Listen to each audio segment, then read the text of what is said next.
दोस्तों, बेकार का पश्चाताप उसे कहते हैं जब इंसान सोचता है कि जो हुआ वह नहीं होना चाहिए था। कोई तरकीब लगा ली होती, या फिर कोई उपाय सूझ गया होता, किसी से थोड़ी सलाह ले ली होती, या फिर खुद की सूझबूझ इस्तेमाल की होती, तो आज ये गलती नहीं होती। इस तरह पश्चाताप करने का कोई लाभ भी नहीं है, क्योंकि आप अतीत को बदलने का प्रयास कर रहे हैं। लाख कोशिश करेंगे तब भी अपने अतीत को आप बदल नहीं पाएंगे। इसीलिए इस तरह के पश्चाताप केवल चिंता पैदा करते हैं, लेकिन यही पश्चाताप बड़े काम के सिद्ध हो सकते हैं। अगर मनुष्य सीख लेकर खुद को बदलने का प्रयास करें, क्योंकि आप अतीत नहीं हो, आप अभी पूरी तरह से हुए नहीं हो रहे हो, तुम आने वाले भविष्य हो, इसीलिए तुम खुद को बदल सकते हो।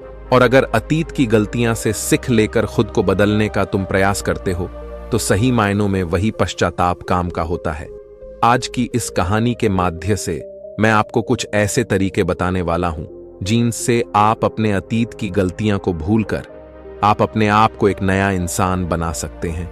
जो लोग खुद पर संदेह करते हैं, अपने ही विचारों में उलझे रहते हैं, अतीत की गलतियां, अतीत के कर्म उन्हें परेशान करते रहते हैं, उनके लिए ये तरीके वरदान साबित होंगे।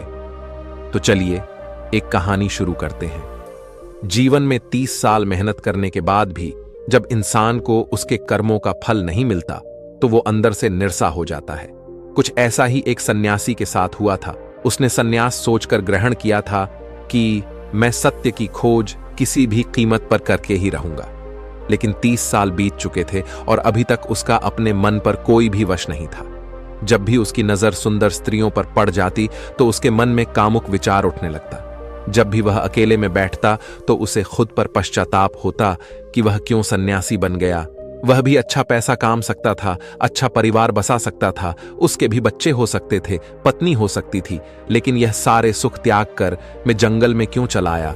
और इसी तरह के विचारों से वो बहुत ज्यादा नकारात्मक हो गया था। छोटी छोटी बातों पर गुस्सा हो जाना, किसी कामयाब आदमी को देखकर अंदर जलन पैदा होना, और इसी तरह की नाना प्रकार के विचार उसे परेशान करते रहते थे। और इन्हीं विचारों से वो इतना परेशान हो गया कि उसने आत्महत्या करने का फैसला कर लिया। वो चाहकर भी अपनी पुरानी जिंदगी में वापस नहीं जा सकता था, क्योंकि उसने सबके सामने संन्यास लिया था। और संन्यास लेने के बाद इंसान का घर परिवार सब कुछ पीछे बिछड़ जाता है। वह एक पहाड़ी के ऊपर खड़ा हुआ था और नीचे देखते हुए उसके मन में अभी भी वही विचार चल रहे थे कि अगर मैंने अपने जीवन में सही फैसला लिए होते, कोई तरकीब लगा ली होती, या फिर कोई उपाय सूझ गया होता, किसी से थोड़ी सलाह ले ली होती, या फिर खुद की सूझबूझ इस्तेमाल की होती, तो आज मुझे आत्महत्या करने की जरूर ना पड़ती। वह पहाड़ी से छलांग लगाने वाला था। तभी खुशकिस्मती से वहां पर एक और सन्यासी पहुंच गया। जब उसने उस सन्यासी को पहाड़ी पर खड़े हुए देखा तो उसे समझते देर ना लगी कि पूरा मामला क्या है। इस 20 सन्यासी ने चिल्लाकर उस युवा सन्यासी से कहा कि भंते, जहां से छोड़कर जा रहे हो वापस वहीं से शुरुआत करनी पड़ेगी, सोच लो। युवा सन्यासी गुस्से में टपाक से बोल पड़ा कि क्यों वहीं से शुरुआत करनी पड़ेगी, इस बार मैं वो गलतियां नहीं करूंगा जो मैंने पहले की थी। युवा सन्यासी ने रोते हुए कहा कि मानता हूं कि अनजाने में मुझसे कुछ गलतियां हुई हैं, लेकिन ऐसा नहीं है कि वो गलतियां मैं हमेशा दोहराता रहूंगा। उन गलतियां से मैंने बहुत बड़ी सीख ली है, लेकिन बदकिस्मती यही है कि उन गलतियां को अब ठीक नहीं किया जा सकता। यह सुनकर वृद्ध सन्यासी जोर जोर से हंसने लगा। आसमान में बिजलियां कड़क रही थीं और वो वृद्ध सन्यासी चिल्ला चिल्लाकर एक ही बात कह रहा था कि अतीत में हुई गलतियां कोई नहीं सुधार सकता, क्योंकि बीता हुआ समय कभी लौट कर वापस नहीं आता। मूर्ख होते हैं वो लोग जो सोचते हैं कि मैं अतीत को बदल सकता हूं। उनसे बड़ा अज्ञानी इस दुनिया में कोई दूसरा नहीं हो सकता है, क्योंकि जब तुम समय को ही वापस नहीं मोड़ सकते तो तुम अपने अतीत को कैसे बदल सकते हो। लेकिन जो समझदार और ज्ञानी मनुष्य होते हैं कि एक बेहतर और अनुभवी इंसान बनने के लिए जीवन में गलतियां करना कितना जरूरी होता है। गलतियां के कारण ही तुम सीख लेकर भविष्य में खुद को बदलना चाहते हो, खुद को एक बेहतर इंसान बनाने का प्रयास करते हो। जब तक तुम्हें खुद की कमियां ही पता नहीं चलेगी, तब तक तुम अपने आप को बेहतर बनाने का प्रयास कैसे करोगे। और कमियां सिर्फ गलतियां की वजह से ही पता चलती है। गलत करते हैं वह माँ बाप जो अपने बच्चों को गलतियां करने का मौका ही नहीं देना चाहते। जीवन वो युद्ध का मैदान होता है जहां पर एक इंसान गलतियां करके खुद को योद्धा बनाता है। और जो इंसान यह सोचता है कि मैं जीवन में कोई भी गलती ही नहीं करूंगा, तो इसका मतलब यह है कि जीवन के रण क्षेत्र में वो हिस्सा ही नहीं लेना चाहता। और जो इंसान युद्ध के मैदान से भाग खड़ा होता है उसे कायर कहते हैं, कायर होते हैं। ऐसे लोग जो अपने अतीत की गलतियां से डरकर नई शुरुआत ही नहीं करते हैं। जीवन तो चलते रहने का नाम है। चलते हुए इंसान गिरता भी है, रोता भी है, लेकिन रुकता कभी नहीं है। वो फिर खड़ा होता है, फिर चलता है, क्योंकि जीवन चलते रहने का नाम है। बूढ़े सन्यासी ने कहा कि आज मैं तुम्हें ऐसे 5 तरीके बताने वाला हूं जिनका पालनपुर करके तुम अपने अतीत की गलतियां को अपनी ताकत में बदल सकते हो। बूढ़े सन्यासियों ने पूछा कि क्या तुम वो तरीके सुनना पसंद करोगे? अगर सुनना ही चाहते हो तो पूरा ध्यान लगाकर सुनना। सबसे पहले अपने मन में से आत्महत्या का ख्याल निकाल दो, फिर पहाड़ी के इस तरफ आ जाओ ताकि हम बैठकर चर्चा कर सकें। युवा सन्यासी ने सोचा कि थोड़ी देर में तो मैं आत्महत्या कर ही लूंगा, क्यों ना इस आखिरी समय में इस बूढ़े सन्यासी की बात सुन ली जाए। तो यही सोचकर उसने उस बूढ़े सन्यासी से कहा कि तुम्हें 5 तरीके बताने में ज्यादा समय नहीं लगना चाहिए, जल्दी से अपनी बात खत्म करो, फिर मुझे आत्महत्या करनी है। बूढ़े सन्यासी ने ज्यादा समय न लेते हुए सबसे पहले तरीका बताना शुरू किया। उन्होंने कहा कि सबसे पहले ये जानो कि अतीत में जो भी गलती हुई है वो किसके कारण हुई है, उसके पीछे क्या कारण था। कोई भी गलती करने के पीछे कुछ मुख्य कारण होते हैं। तुम्हें वो कारण पहचानने होंगे। वो कारण या तो कोई मजबूरी हो सकती है या कोई इंसान हो सकता है जिसकी वजह से तुमने ये गलती की, या इसके पीछे तुम्हारा कोई अपना स्वार्थ भी हो सकता है। तुम्हें वो कारण पहचाना है। अगर किसी से धोखा मिला तो क्यों मिला? क्योंकि शायद आपने ज्यादा विश्वास कर लिया होगा। एक बार अगर वह कारण पकड़ में आ जाए तो आपको पता चल जाएगा कि आपकी कमी क्या है, आपकी कमजोरी क्या है। और एक बार अगर किसी गलती के पीछे की वजह समझ में आ जाए तो वो गलती सुधारी जा सकती है, भविष्य में दोबारा घटित होने से रोका जा सकता है। बूढ़े सन्यासी ने बड़ी ज्ञान की बात बताई।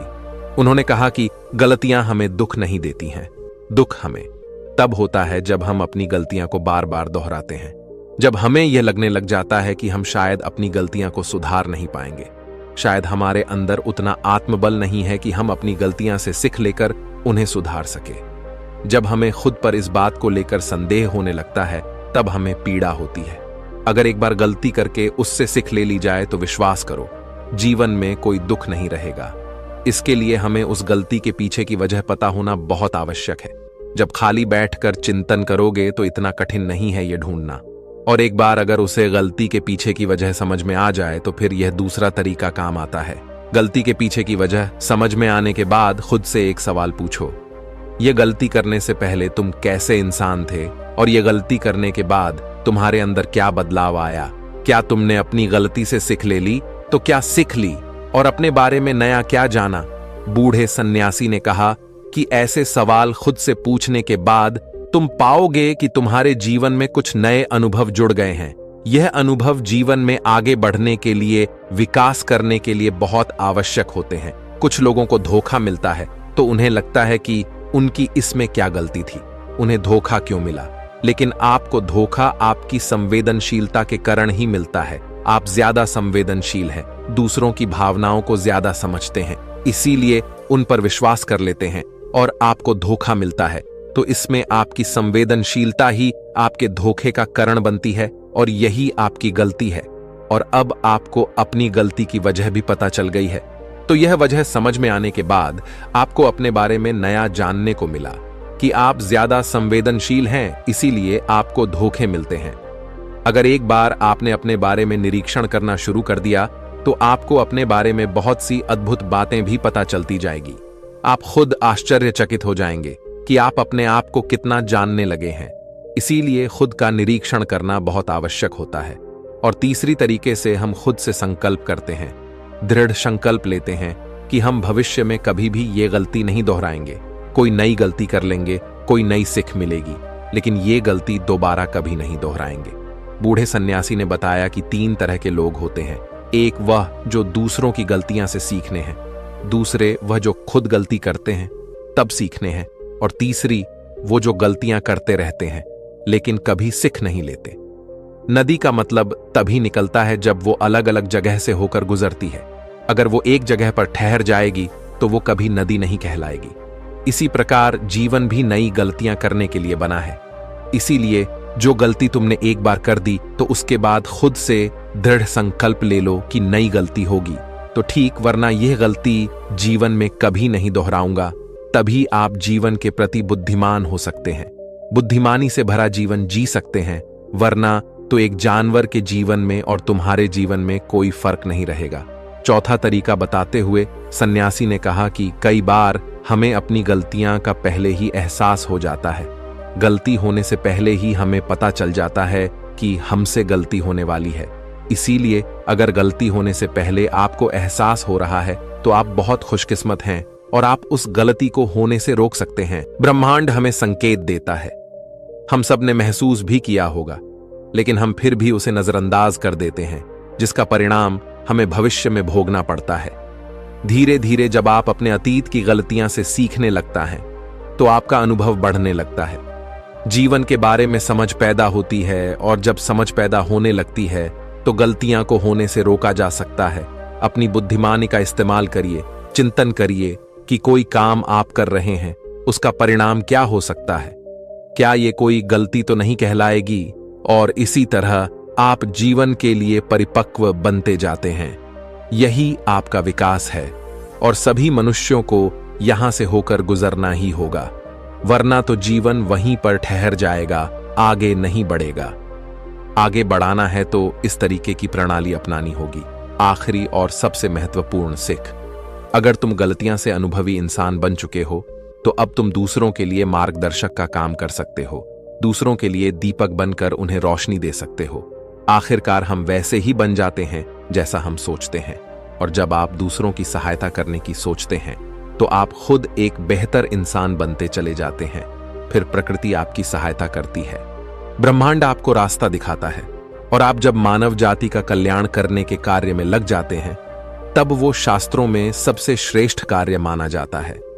इससे श्रेष्ठ कार्य कोई हो नहीं सकता है जो मनुष्य समस्त जीव जंतुओं और मानव जाति के कल्याण के बारे में सोचते हैं।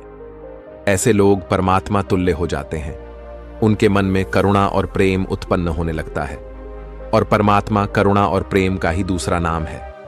ये प्रवचन सुनकर वो युवा सन्यासी उस बूढ़े सन्यासी के चरणों में गिर पड़ा और उनसे कहने लगा कि आपने मुझे ऐसे निर्मल